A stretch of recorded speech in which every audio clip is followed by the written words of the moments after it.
बहुत बहुत धन्यवाद अध्यक्ष महोदय कि आपने मुझे इस महत्वपूर्ण बिल पर बोलने का अवसर दिया। आज देश के करोड़ों युवाओं के भविष्य, उनकी आशाओं और उनकी मेहनत को सम्मान देने वाले अत्यंत महत्वपूर्ण ऐतिहासिक bill the public examination prevention of unfair means amendment bill 2026 पर बोलने का मुझे अवसर दिया, उसके लिए मैं बहुत बहुत धन्यवाद अदा करता हूँ। आज मैं अपने भाषण की शुरुआत उन 21 युवाओं को श्रद्धांजलि देते हुए करना चाहता हूँ जिन्होंने पेपर लीक से हताश होकर आत्महत्या कर ली। आज मैं यहाँ पर सिर्फ अपनी पार्टी की ओर से नहीं बल्कि करोड़ों छात्रों की उम्मीद और उनके लिए यहाँ पर खड़ा हूँ जो रात दिन एक करके एंट्रेंस एग्जाम की तैयारी करते हैं। मैं उस माँ के लिए यहाँ पर खड़ा हूँ जिस माँ ने अपने बेटी की पढ़ाई के लिए अपने गहने तक बेच दिए। मैं उस पिता के लिए खड़ा हूँ जिसने साहूकार से भारी कर्जा लिए ताकि उसका बेटा, उसकी बेटी आगे जाकर इस नीट की एग्जाम हो या अलग कोई एग्जाम हो, डॉक्टर बने, इंजीनियर बने, अफसर बनेगा और अपनी परिवार को गरीबी से बाहर निकालेगा। महोदय, मैं सिर्फ एक जनप्रतिनिधि नहीं हूं, मैं एक डॉक्टर भी हूं। यहां पर नीट की तैयारी करने के लिए कितनी जद्दोजहद, संघर्ष बच्चों को करना पड़ता है, उसके बाद वो नीट की एग्जाम जो है पास होते हैं। नीट की एग्जाम पास होने के बाद डॉक्टर बनने के लिए भी 10-10 साल, 12-12 साल उनको पढ़ाई करनी पड़ती है। तो ये संघर्ष से जो है एक व्यक्ति यहां पर डॉक्टर बनता है, इंजीनियर बनता है।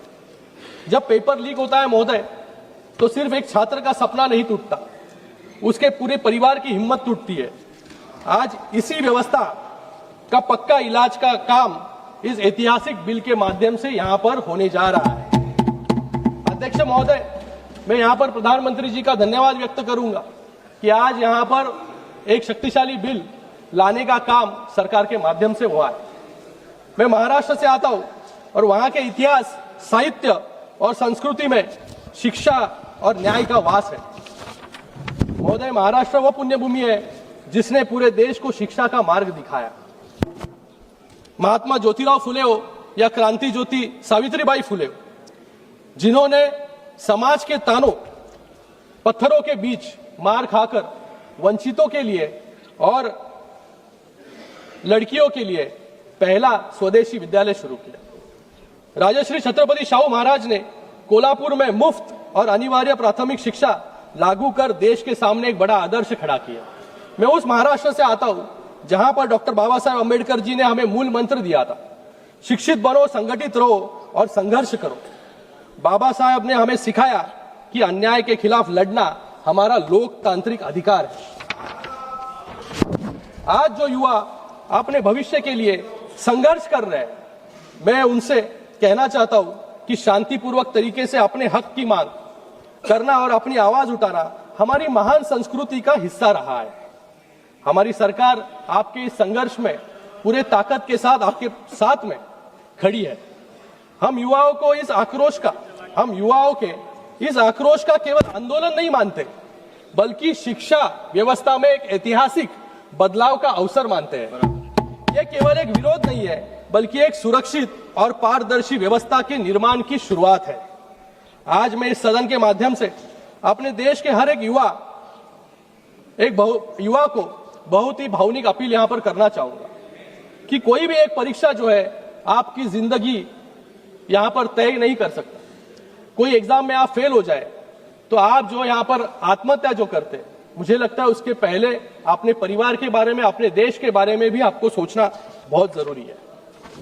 युवाओं को मुझे लगता है छत्रपति शिवाजी महाराज जी से प्रेरणा लेनी चाहिए, जिन्होंने महज 16 साल की उम्र में, जब महाराष्ट्र में, पूरे देश में मुगल का साम्राज्य था, वहां पर सिर्फ 16 साल की उम्र में उन्होंने तोरना किला जीतकर स्वराज्य की पहली नींव रखने का काम महाराष्ट्र से किया।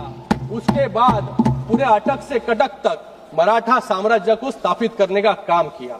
मुझे आज यहां पर विक्रम बत्रा और मनोज पांडे जी की भी याद आती है। 2 दिन पहले ही हमने कारगिल विजय दिवस यहां पर मनाया। उन्होंने महज 23-24 साल की उम्र में देश के लिए अपने प्राणों की आहुति दी। मुझे लगता है कि युवाओं को इन सभी से प्रेरणा लेना बहुत जरूरी है।